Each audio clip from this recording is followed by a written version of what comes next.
வணக்கம் சம்பவம் நேரிலே இன்றைய சம்பவத்தில் திமுக சேர்ந்த திமுக கவுன்சிலர் புருஷோத்தமன் செய்த தரமான சம்பவத்தை பற்றி தான் நம்ம இன்னைக்கு வீடியோவில் பார்க்குறோம்.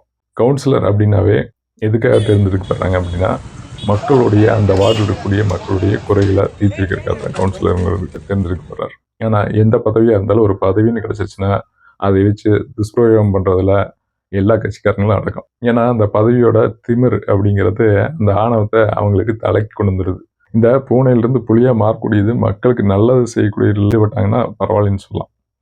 ஆனால் இங்கே தனக்கு சாதகமானதை ஈடுபடுத்திக்கிறதுக்கு தான் இந்த பதவியை அவங்க பெரும்பாலும் உபயோகப்படுத்துறாங்க.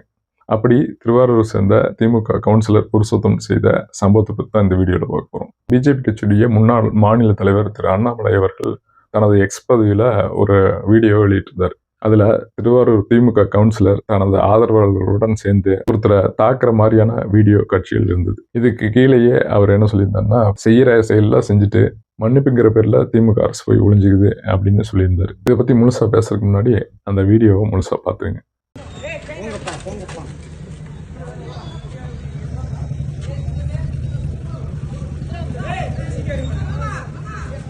என்னன்னு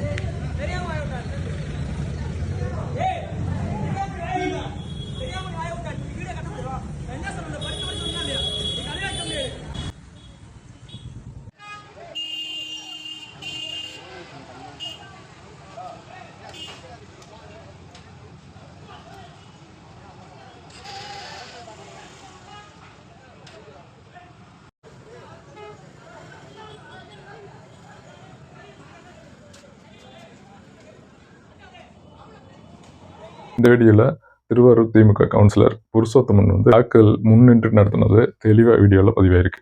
ஒரு ஆட்சியும் அதிகாரமும் இருக்கக்கூடிய நபர் எப்படி தன்னுடைய அதிகார திமிரை காட்டுவாருங்கிறதுக்கு மிகச்சிறந்த உதாரணமாக இந்த வீடியோ அமைச்சிருக்குன்னு சொல்லலாம். அது எந்த கட்சியாக இருந்தாலும் சரி. ஆட்சியும் அதிகாரமும் மக்கள் எதுக்காக கொடுக்குறாங்க அப்படின்னா மக்களுக்கான பிரச்சனைகளில் முன்னின்று எடுத்து போராட்டத்துக்காக தான் கொடுக்குறாங்களே தவிர அப்படி அடிதடியாக முன்னின்று நடத்துறதுக்காக கிடையாது. இந்த வீடியோவில் திமுக கவுன்சிலர் புருஷோத்தமன் தெளிவாக அங்கே முன்னாடியே அந்த சைக்கிளுக்கெல்லாம் தள்ளி விட்டு அவருடைய ஆதரவாளர்களோட சேர்ந்து அந்த வீட்டில் இருக்கக்கூடிய நபரை தாக்குறது தெளிவாக வீடியோவில் பதிவாக இருக்கு. இது சம்பந்தமாக அந்த நபரும் போலீஸில் ஒரு புகார் அளிச்சுக்கிறாரு. இப்போ அந்த வீடியோவோட பின்னணி என்னங்கிறத நம்ம முழுசாக பார்ப்போம். திருவாரூர் மாவட்டத்தில் சீனிவாசபுரத்தை சேர்ந்தவர் தான் கிஷோர். இவர் தன்னுடைய சித்தி ஒரு வீடு ஒன்று வாங்குறாங்க. ஒரு பழைய வீட்டை விலைக்கு வாங்குறாங்க. அந்த வீட்டில் பெயிண்ட் அடிக்கிற பணிங்கிறது நடந்துட்டு இருக்கு. அதில் இவரு கூட நின்று ஹெல்ப் பண்ணுறாரு. இந்த கிஷோருங்கிறவரும் கூட நின்று ஹெல்ப் பண்ணுறாரு. அப்படி இருக்கும்போது அங்கே நடக்கக்கூடிய கோயில் விழாக்கு பேனர் வைக்கிறதுக்காக வீட்டு வாசல் முன்னாடி ஒரு பேனர் நடக்கிறதுக்கு உண்டான வேலைகளில் திமுகவை சேர்ந்தவங்க ஈடுபடுறாங்க. அங்கே வீட்டு முன்னாடி நடக்கூடாது அப்படின்னு இந்த கிஷோர் சொல்கிறார். நீங்கள் அந்த வீடியோவில் பார்த்தீங்கன்னா நல்லா தெரியும், ஒரு 2 கம்பம் 3 வச்சுருப்பாங்க. வீட்டுக்கு முன்னாடியே நேர் முன்னாடியே ஒரு பேனர் வைக்கிறாங்க. இதில் கிஷோர் விடாப்படியே சொல்கிறார், இந்த பேனர் வைக்கக்கூடாது அப்படின்னு சொல்கிறார். இதை கேட்ட புருஷோத்தமனுக்கு ஆத்திரமாயிருது. என்னடா நம்ம ஒரு கவுன்சிலர், ஏரியா கவுன்சிலரு நம்மகிட்டே அவன் பாவலா காட்டுறான்னு அங்கேயே தன்னுடைய அதிகார திமிரை காட்டுறாரு. என்ன பண்ணுறாரு, சைக்கிள் அங்கே முன்னாடி நின்று இருந்த சைக்கிளுக்கெல்லாம் தள்ளி விட்டு அங்கே முன்னாடி நின்று யார் சொன்னாங்களோ அவங்களெல்லாம் மிரட்டி அடிக்க போய் அந்த வீட்டினுடைய ஓனருக்கு சொந்தமான அந்த கிஷோருங்கிற பையனை மேலே நின்று வீடியோ எடுத்துகிட்டு இருக்கேன். அதெல்லாம் நீ வீடியோ எடுத்தால் நீ பெரிய ஆளாடா அப்படின்ட்டு நேர் மேலே தன்னுடைய ஆதரவாளர்களோட ஒரு 12-13 பேரோட நேர் மேலே வர்றாரு. மேலே அவரை பிடிச்சி அடிக்கிறது, கீழே இருக்கவங்க வேற வீடியோ எடுத்துக்கிறாங்க. அதில் தெளிவாக பதிவாக இருக்குது. இப்படி வன்முறையில் ஈடுபட்டு தான் தன்னுடைய அதிகாரத்தை மேலே பலர் ஆளுங்கட்சி சேர்ந்தவங்க செஞ்சுட்டு இருக்காங்க. ஒரு கோயில் கும்பாசத்துக்கு பேனர் வைக்கல, இவ்வளோ ஒரு பிரச்சனையை கொண்டு வரணுமா அப்படிங்கிறது ஒரு யோசிக்க வேண்டிய விஷயமா இருக்குல்ல. உங்களுடைய அதிகாரம் மக்களுக்கு நல்லது செய்யக்கூடியதாக தான் இருக்கணுமே தவிர மக்களை மிரட்டுறதுக்காக இருக்கக்கூடாது. அந்த இடத்துல பேனர் வைக்க முடியலன்னா கொஞ்சம் தள்ளி பேனர் வச்சா முடிஞ்சுது. அது எப்படி ஒரு கவுன்சிலர் முன்னாடி நின்று நடத்தும்போது எப்படி அடுத்த பக்கம் போய் பேனர் வைக்க முடியும்? அவன் என்ன பெரிய ஆளா அப்படின்னு சொல்லி தாக்குதல் நடத்திட்டாங்க புருஷோத்தமனும் அவருடைய ஆதரவாளர்களும். தாக்குதலுக்கு உள்ளான கிஷோருங்கிறவர் புகார் அளிச்சன் பேரில் திமுக கவுன்சிலர் மேலே வழக்குங்கிறது பதிவுபட்டுச்சு.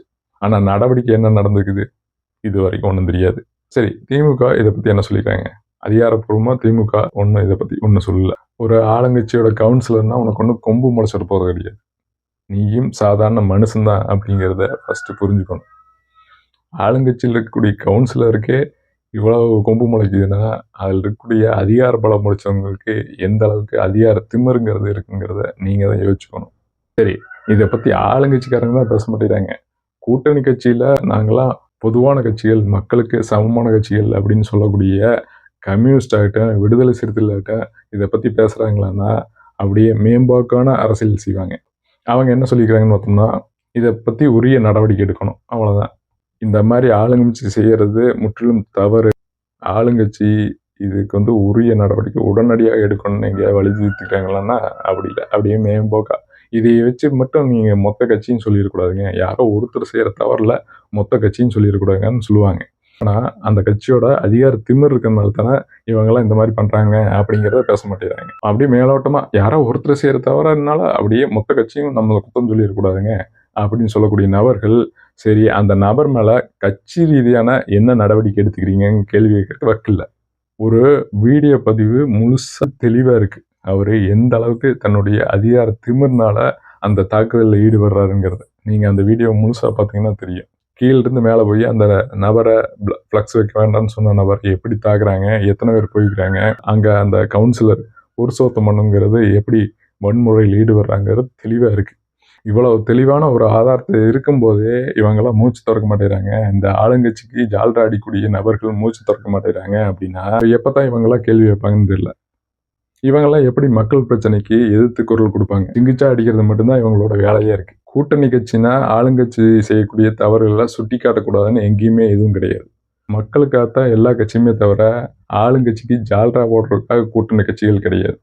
இதையை புரிஞ்சு நடந்தாங்கன்னா தான் அவங்களுடைய கட்சிக்குன்னு உண்டான மரியாதைங்கிறது மக்கள்கிட்ட இருக்கும்.